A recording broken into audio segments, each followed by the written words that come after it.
So let's say hypothetically, the man responsible for Transit and Die Rise, both being maps that were both very controversial when they were released, even now, had another map that would be coming out. I would probably start crying, to be honest.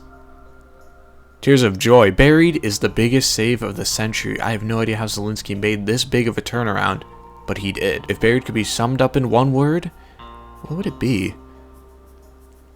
Easy? No, I'm just kidding. Unique. This map has so much that it's crazy, honestly. So let's get right into it. Buried, in my opinion, feel free to kindly disagree, is the best classic map.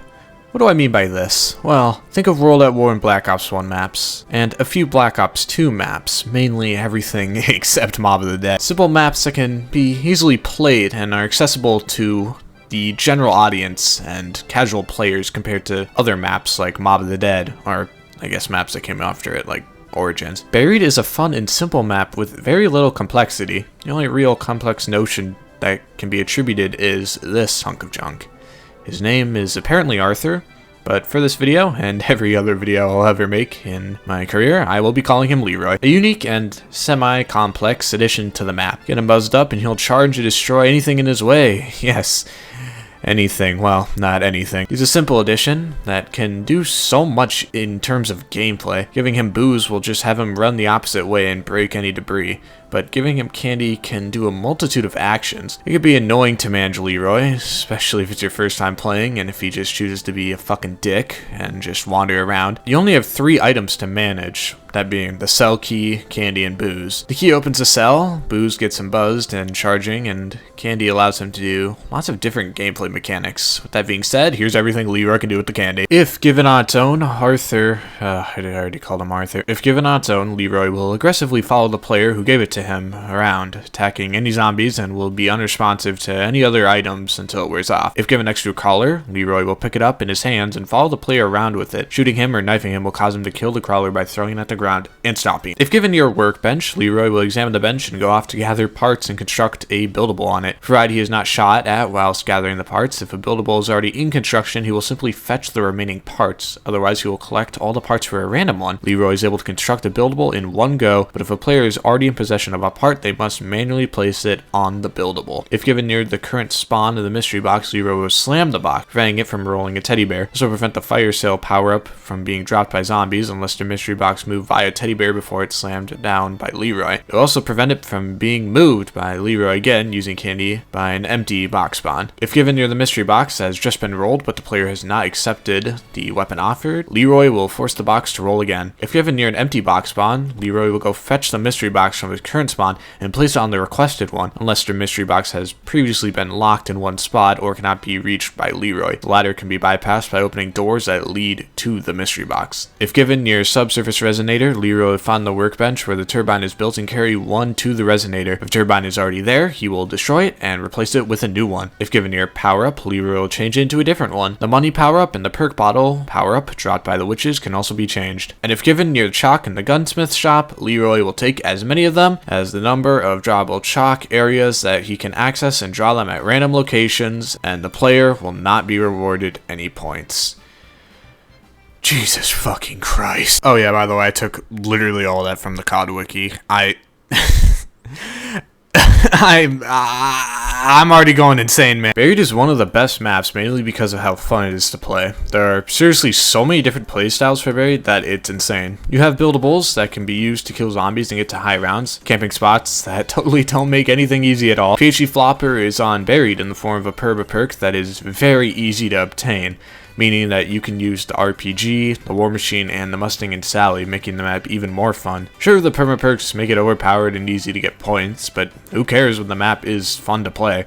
I'd rather have a fun map giving me too many points than a boring map not giving me enough points. Good thing all your points can be taken away by these fuckers, which is from a buried haunted house, huh? Double tap is located inside, and if you want to get Pack-a-Punch, you'll need to go through the haunted house. Good thing once you make it through and you kill the witches, you get a free perk if you kill them outside the house.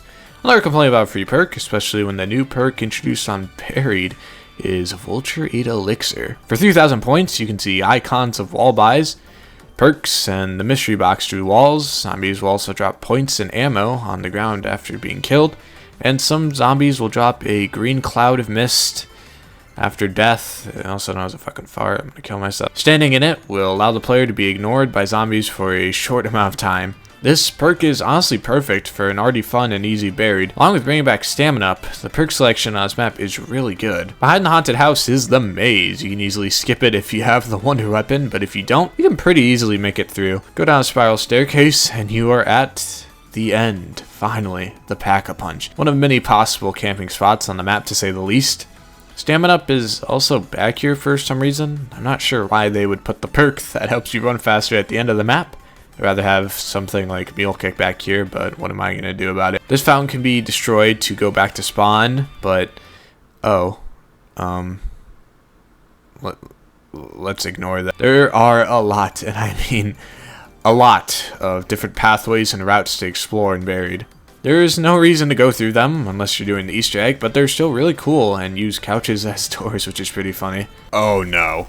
No, you can't be serious. You can't be telling me that Buried has 4 buildables. Unlike Transit, the buildables on Buried aren't a complete pain in the ass to build. Mainly because they all spawn in the same building and you can get Leroy to build them for you. I'm obviously counting the ones that are actually used for base gameplay, not like this news for the Easter egg or something. I don't know. But let's look at what we have. The Trample Steam from Die Rise is back. A decent choice, I guess. The Head Chopper is cool. Out on the wall and kill zombies by slicing their heads off. Subsurface Resonator is also pretty cool, albeit a little annoying after a while. And the Turbine. My god. In all fairness, it isn't as bad as Transit. I'd say it purposely is actually fulfilled, being a way to cancel out how overpowered the buildables are by needing power.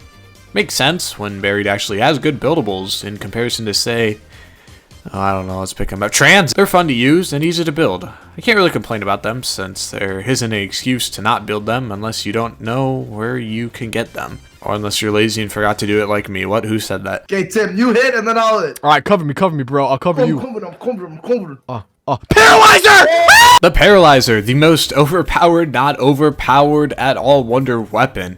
It's fun to use, being able to fly yourself over debris, doors, gates in the maze, hit your head on a million fucking invisible walls. It's basically the jet gun, but it doesn't break, and you can use it longer, and it can be pack-a-punched, and oh yeah, it's really easy to get out of the box before round 10 with the better box like Permaperk 2. I ain't complaining. Pack-a-punching it, it becomes the Petrifier, which allows it to kill faster. But wait, Buried has another new weapon. That's right, the Remington New Model Army. It's some shitty pistol or something, or it might be good, I don't know. I've quite literally never gotten it. Or maybe I have and I swapped it out. I don't know or care. The Ray Gun Mark II. That's right, ladies and gentlemen, the Ray Gun finally is not a pain in the ass to use and doesn't fall off after round 30. It becomes a 3-round burst. No comment at this time. All that matters is that the Ray Gun is back.